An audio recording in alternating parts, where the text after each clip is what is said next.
What's up, guys? Rashad with Bad Beach here, and today I'm bringing you a Yu-Gi-Oh deck profile from the Pro Play Tour Tampa that just concluded yesterday. So I went 6-2 and got 20th place. We had 199 players, so I feel like that's like a pretty good placing, especially as a returning player. And that was actually my first Yu-Gi-Oh event I've ever played in. So I was really happy with that. The my first loss was to my homie Jamil. He's actually playing in the Top Cut today. So shout out to Jamil and good luck at Top Cut. I hope he wins it all, to be honest. And then I lost at the very end to Sword Soul. And I don't remember what my other wins were, but I was just noting the losses. So like if you pick up the deck, you know like hey you might want to change some things for these matchups. And Jamil So was playing what? Jamil played Invoked Dogmatica Eldlich. And he was the one that made that shit, right? Yeah, I'm pretty sure he's the one that like came up with the deck. And then my last loss, like I said, was Sword Soul. I remember playing against Phantom Knights twice. One was Brave, one was not. I played against Sword Soul twice. I won the first Sword Soul matchup. I played against Dragon Link and Sky Striker. I think that was all. Was that all six? Those 8 rounds. Yeah. But even if we missed one or two, yeah, but that was that's the majority of the day. I didn't play against nothing easy all day. I played against Meta all day, so. Must be nice. So yeah, what were you playing today, man? All right, so I played yesterday. Trap Eldlich, pure Trap Eldlich. Flack. So of course we had 2 Golden Boys, 2 Lord, and 1 Ecclesia to search punishment. Did you ever feel like you wanted 3 of these? I did not. Alright. That's a bit. That's a bit. This just sets, like, you usually only need 1 turn to, like, just solidify a game. So, like, if your opponent's, like, made a board, then, like, you set, like, some kind of card that's gonna, like, out their board. If you don't need to do that, you just, like, all day, I just said Extravagance off this card, and that was it. Like, this says my cards don't die, and then when the last thing I activate, I'm gonna summon this and set a draw 2. Ecclesia just searches punishment, and then Lord, his in-hand effect is like the best part of him. Like I got rid of so many problematic cards just by using this in-hand effect. So that, if you don't want to play the Ecclesia, you could play a third Lord because it's literally just searches punishment. But punishment is such a good card right now. Like I wanted to play 4 of it, so that's why the Ecclesia is there. And that's it for the monsters. Yeah, that is every monster. Next. Monkey We flip. got 5 monsters and 5 spell cards. So this is just a consistency cards. You also could cut the Ecclesia to play a third duality if you don't want to play 3 Lord. Because I kind of did sometimes wish like I had one in my hand. Because like I literally like never drew this today. I got it like 1 time. But duality can still like add to hand after you extravagance. So like that's why it's like really good because you get to dig really deep into your deck. And so you like find the floodgates you need to find. So you banish 3 or 6 randomly. If you draw a card for every 3, and then pot of duality, you just look at the top 3, add 1 to hand. So that was like my consistency cards right there that I played. Now the traps. I'll start off with the Eldlich traps. It's pretty much standard except I only played 1 Hakera because I didn't really feel like his effect is good. Like there's a lot of potent stuff in the graveyard right now.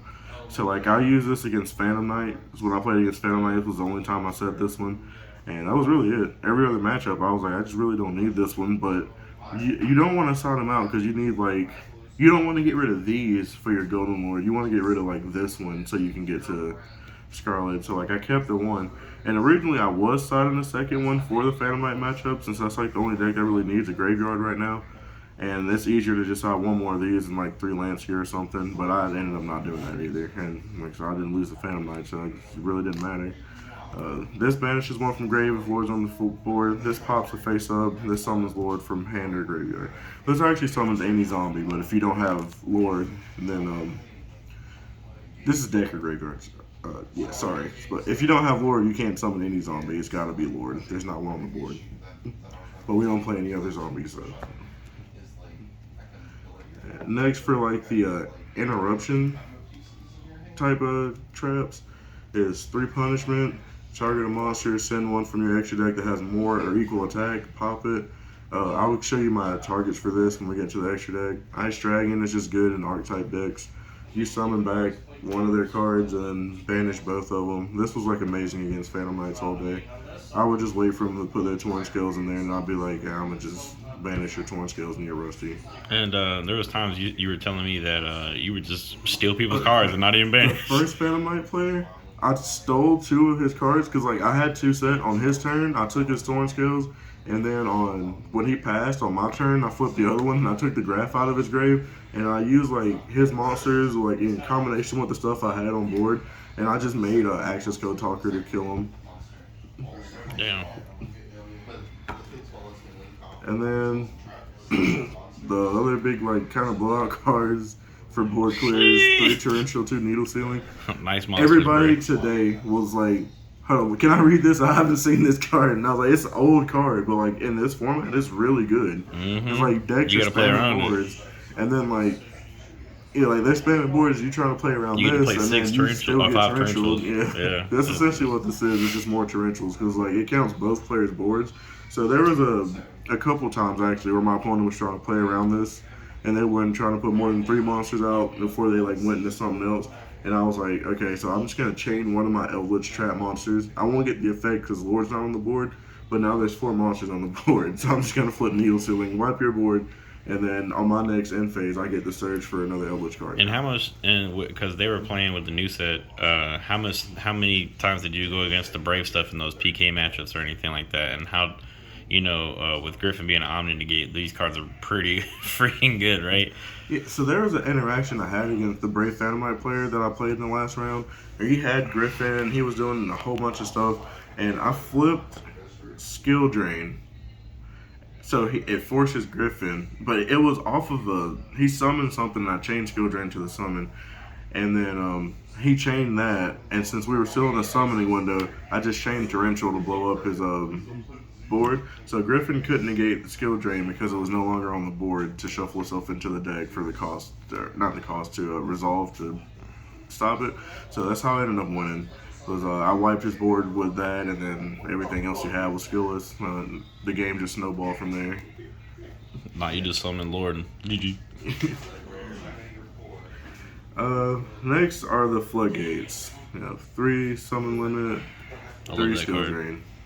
This card's amazing in this format if you can play under it yourself, because like all my games are like really long and grindy, and they almost all went to like the very end of time. Like we used a full 40 minutes like every game I played. So this actually hurt me a couple times not being able to summon more than twice in my turn because I couldn't do the Access Code Talker play when I needed it. So you have to be like in a game state to where like you have like the proper cards to back this up. Like it stops your opponent for a little while, but the Brave Equip just bounces one of your face-up cards. So like they can get rid of this. Like, the Brave deck can get rid of these whenever they want to. If you don't have a second one set, then like they just get rid of this stuff whenever they feel like getting rid of it. So like you have to like either hope they don't have that or have like some kind of negate for that or like a backup plan. And so was a skill drain just kind of like a bait all day, or was it like actually like valuable at 3, like everybody's hyping it up to be?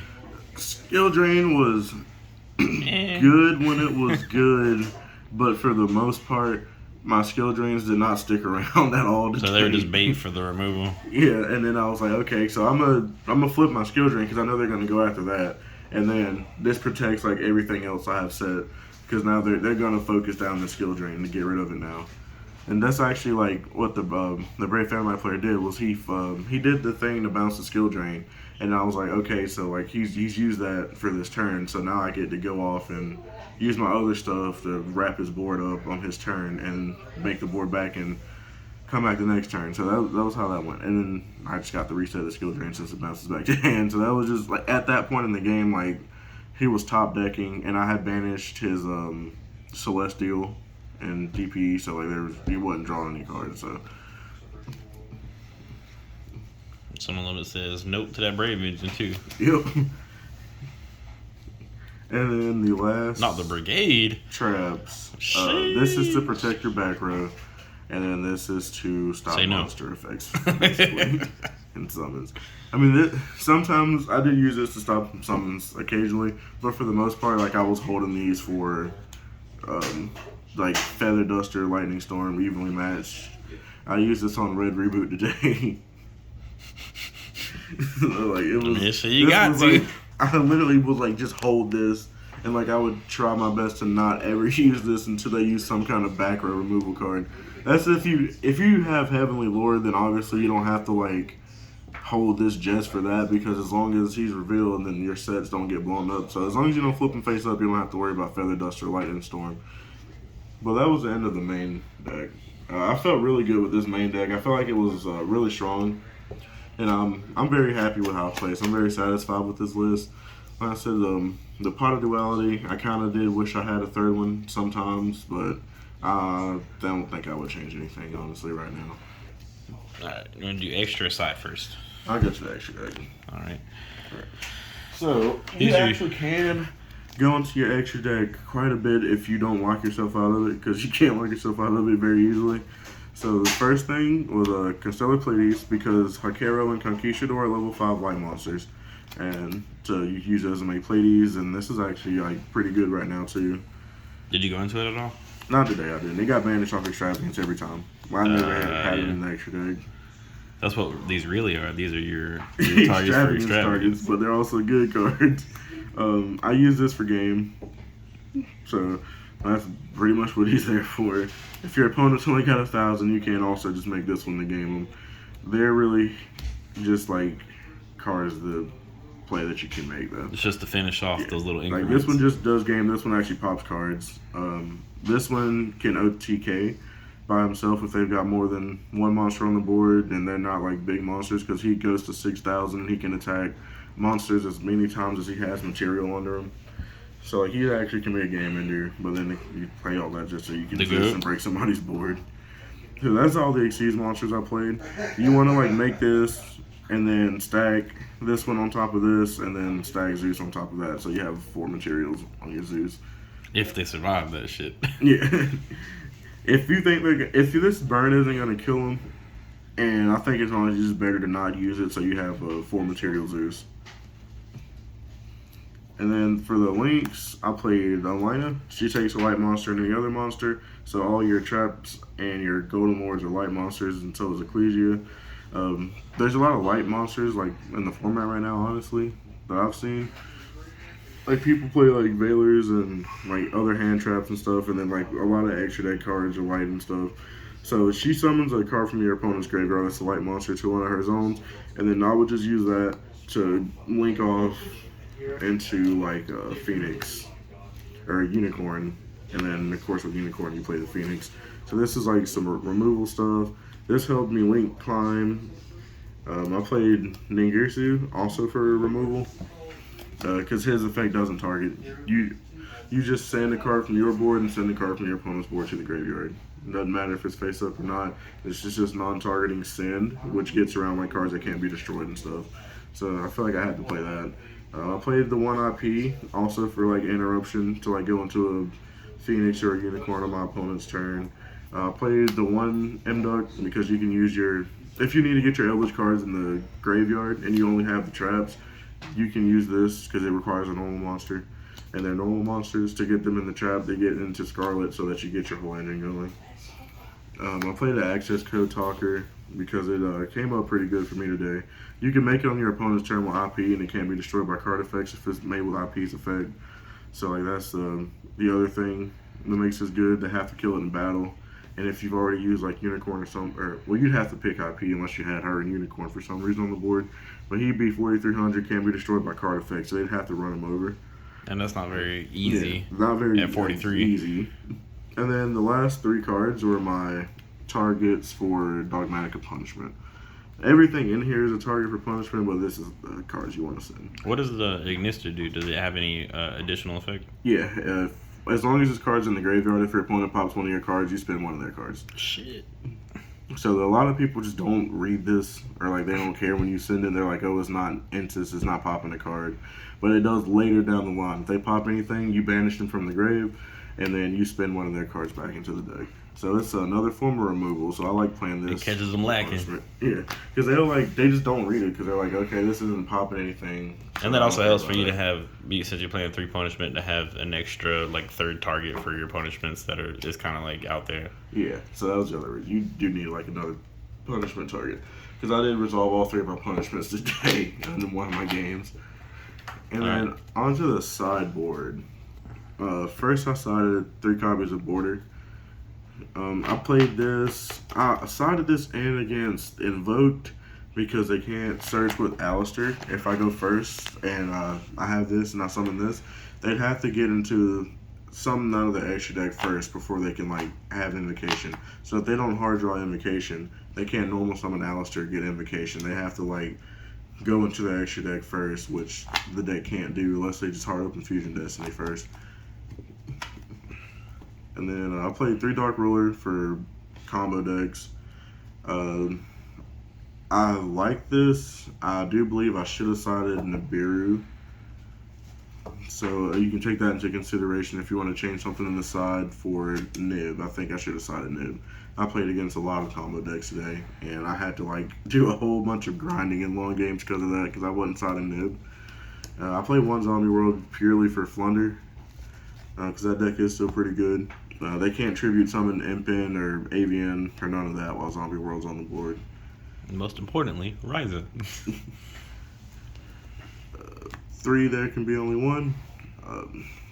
This is kind of like summon limit where it hurts your opponent probably worse than it's hurting you, but it hurts you too. You can't activate your Eldlich monster traps while this is on the board because Eldlich is a zombie, and obviously they don't get their effects if Eldlich isn't on the board, so it's kind of like no point in summoning them just to summon them if you don't have to. So this says that can only be 1 monster of each type on the board, on your board and your opponent's board. So when he's up there, you can't like Conquistador and Hakero, they have to summon themselves first to get the like rest of their effect. So like you couldn't just like flip Conquistador to pop a card and like just do whatever with it. Like you just can't activate it. But this was like really amazing against Phantom Knight and Sword Soul today. I played sided 3 anti-spell, and I'm really glad I did because I did play against Sky Striker, and that's the whole reason I sided this card. I added it at the last second because I was like, I'm pretty sure like under this new format, I'll probably run into Sky Striker today. And so like this literally, I opened Border and anti-spell in our game 3, and that literally just won me the game. Did you? I killed him without summoning a single other card. It was just border pass until I killed him, and that's how the whole game went. Did you think about signing this against the new Brave engine for the PK or anything like that, just to kind of slow him down, or only equip or the spell that searches the that makes the token and all that? You can, but I didn't want to like side. I didn't have a lot of cards in my main. I wanted to side out, so I just didn't side this in against that. Last 2, the only thing I sided in against Phantom Knight Brave was just the Dark Rulers, because I was like, okay, you can do whatever you want to do. Mm-hmm. This Get enough main deck answers for it. This deck can't answer Dark Ruler, so like it doesn't matter what you make.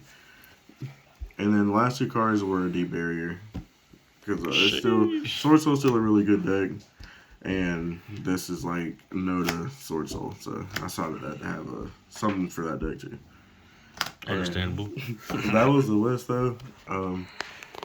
We did pretty good. The whole team came out. We had fun. It was a great day as usual. I'm going to actually start paying attention to Yu-Gi-Oh cards now and probably play more competitively and see if I can place higher the next time. But other than that, we'll see you guys in the next one. Peace.